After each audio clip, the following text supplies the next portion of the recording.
今仔日毋但是伫咧总统府，地方各县市嘛会办升旗典礼。来看南投这边，民众穿的衫，若甲国旗有关系，就会当摕到一届地后。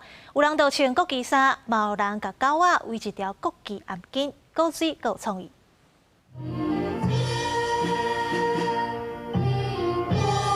中兴高中管乐队演奏，并和国小合唱团带领大家唱国歌。迎北国中二队提国旗入场，这是南投县的国庆升旗典礼。透早就吸引袂少民众来到中兴新村大运动场参加。有人提大柄的国旗，嘛有幼稚园的囡仔挂家己做的国旗手表啊。第一届来参加国庆升旗典礼。 我有带国旗手表，想要参加升旗典礼，因为是中华民国的生日。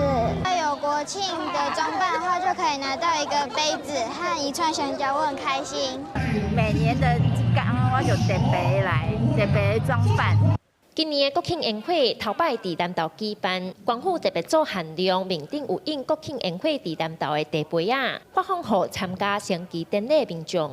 全国国庆的焰火，今天晚上8点到8点40分，我们会在工商会展中心释放43855发的焰火，欢迎所有的游客、乡亲到南投来观赏焰火。 国庆宴会下暗8点就会伫南投县南投市马路溪边放40分钟的宴会，除了布画墙边，南投市公所也伫液晶大厦甲往来园区设山顶的观赏点，而且规划着市集、美食甲表演节活动。南投县府欢迎民众离时先到地甲博览会啉茶，暗时欣赏国庆宴会。记者邢平仪南投报道。